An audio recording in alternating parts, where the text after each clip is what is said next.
anyway, Hugh. So who do It's you want to go on Twitch. date with? Do you want to do 2 girls, 3 girls? What do you think? I'm thinking all 3. I've already gone with all 3 of them. I've gotten rejected by all 3. So what's the worst that could happen? Okay. Firstly, Josie, are you drinking some Sauvignon Blanc or what's in your glass? I'm drinking water. Oh, really? Oh, it had like a yellow twinge. I thought you were sipping on a fine wine. I'm about to drink some wine after that other dude. Oh my God. I don't blame you. I hate it. Yeah, I used to work as a bartender for a couple months, so I thought I'd flex my my alcoholic beverage knowledge to you. But no. When Alex said, or Malik, you said people expect you to remember them. That reminded me of a story actually. This Chinese guy, I used to get Chinese for like an entire month, right? My food choice always changes. Like I'll go one place for 1 month, another place for another month. I don't know if that's something that you guys do or you frequent one place over the entire year. But this one Chinese guy is super cynical. And we had this conversation. We always had heartfelt ones. And he told me one day, he's like, Hugh, you know, if you stop coming here, I'm not going to remember you. And I'm like, that's so devastating, Danny. That was his name. And I stopped going there. And like 3 weeks later, one of my friends went there and he gave them a gift to give to me. And he gave me this little Bitcoin coin. So just a little sentimental gift after he said he was going to forget me. So does anybody have a story like that? Is there one person in your life that you thought forgot about you and then they kind of like just pop back up to like remind you that they remember you? Not really. Like if we're talking about like real life stories, I don't think so. But if we're talking about like online encounters, there's been a couple of people like the last guy. There's actually a lot of people because people like will watch my Twitch or follow me on Instagram and think they know me and like I know them, and then like they'll stop watching me for a couple of years, come back and be like, "Oh, I remember when we used to talk." And I'm like, I have no idea who you are. And by talking, they mean like typing in my chat. And like me replying. Okay, well, you're an exclusive case. Elena and Josie don't necessarily have that. Yeah. Like, are you guys thinking or are you just blank right now? You don't have any special stories like that? First of all, if this is a cold storage that you have with the BTC, don't use it. What do you mean? These type of cold storages are very easily crackable. Wait, these? Yeah, I've got. No. Okay, I don't think you gave me a real Bitcoin though.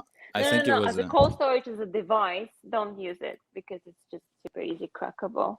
No, but off topic. I don't have a story to tell, or at least I have one, but it's not. It's too private to share. Too private to share with me or with the community here right now? It's just too private to share in general. Okay. Josie, are you lucky enough to have a story like that, or are you you're just like such a memorable face that nobody's forgotten you and come back? I suppose. I don't know.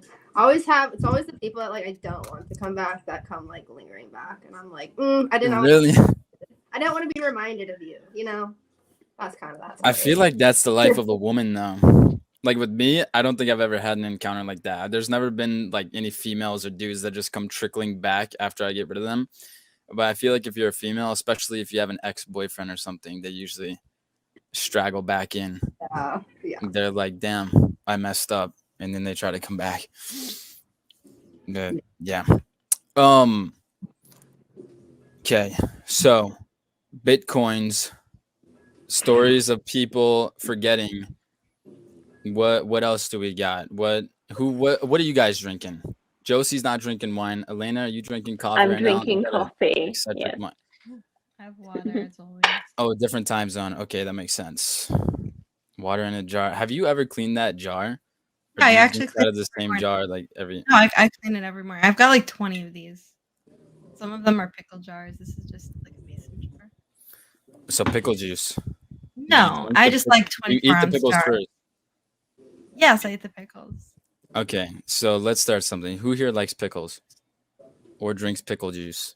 Because I think my dirty pleasure behind closed doors is like drinking the pickle juice but not eating pickles. I can't stand pickles, but I can drink the pickle juice. That's interesting. It's It's the same though. yeah, but it's like super nutritious. I don't know. I don't like the textures. They're too like Okay, that's soft, and I like them No. The proper pickles they shouldn't be soft. They should be crispy and crunchy. Yeah, I like if they were crunchy. Maybe it's just where I'm from. I'm from the Midwest, so we're not necessarily known for pickle farming. So maybe I need to like just London. Pickles here. Pickles are canned though. They can be shipped anywhere. Yeah, but canned pickles are gross. Wait, Josie, in Kansas City, that's like the pickle capital? No, we just like you can go to the store and buy pickles, and they got it crunched to them. Okay. Yeah. All right, so I need to go down to Kansas City, I guess. I was there 3 years ago. Okay, we're on the topic of stories. So one time, this guy, I was in an alleyway in Kansas City. I was in downtown. There's like this one bar. It has like a bunch of Chinese restaurants and like some chicken finger restaurants. Then there's a bar and then a roof. Yeah, that. It was right next to the Kansas City Stadium. And I was in the alleyway on one of those bird scooters. Why are you Because I was on a bird scooter. I was by myself. I was exploring the town. You know, small town boy goes big. You know, I had to explore. And this guy pulls up in this like utility truck. And he looks at me. He's like, "What are you doing down here by yourself?" I'm like, "Oh, you know, I'm not from here." And I told him where exactly I was from. Dumb idea. But I trusted him for some reason. He's like, "Well, there's this. I'm turning this little place on the corner of the street down here into like a rave club, like a dance club." He's like, "You want to go check it out?" And I was like, "Fuck yeah!" So we went down there, and this guy, he walked me in, and he like showed me the entire place, and he locked the door behind me. So that was my first, like, I was kind of like weirded out, but I trusted him. You know, I was like same height, bigger than him. I could have taken him out. But it's just a weird story. And then I was like 17. So I went back and told my mom, and she's like she just had this mortified look on her face. Like, what the fuck are you doing? But I don't know. I have an issue with trusting. Was that guy looks for help? No, it was actually Coach Whitepill. That started our friendship arc. Okay. All right. So, Hugh, how do you think this went, 1 through 10? Oh man, I felt like I did most of the talking. It was a tough crowd. I didn't work them very well. My stand-up routine was not great tonight. I feel like maybe with more time, I don't know. 3-ways are not great. I like one-on-one action. So let's go with the. You know, I'm not gonna hold myself to a bad standard. I'm gonna say it was an 8 out of 10. I enjoyed it myself. Okay, interesting. So let's go one by one. Josie, would you go on a date with Hugh? No. Number 2. I think we've already established that Hugh is too young for me. No, I aged since then. Malik? I did, yeah. Well, look, the problem with this whole date was Hugh came in really strong, like, I got a story for you guys, and then tells this really unique story, and then expected the 3 of us to be able to relate to him and share our experience with his super unique experience. And then that fell completely flat because it was a unique experience, so none of us could relate to it. And then instead of like trying to flirt or make a joke or be funny, he's like, okay, since we're on the topic of stories, let's talk about this. And I'll be honest, I don't think either of the 3 of us heard, like, we listened. I don't think any of us heard the story. It was like in one ear, out the other. When are you going to start joking with us? When are you going to ask us about ourselves? When are you going to flirt? It was just like a waiting game, and then nothing ended up happening. So we were all just ultimately disappointed. Well, you had to be there. I was actually. All right, so is that a no? You had to be there at my story. Well, yeah. I mean, maybe a platonic date, so he could tell me more stories.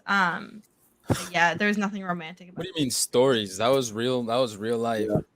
I think the black pill took a massive L tonight.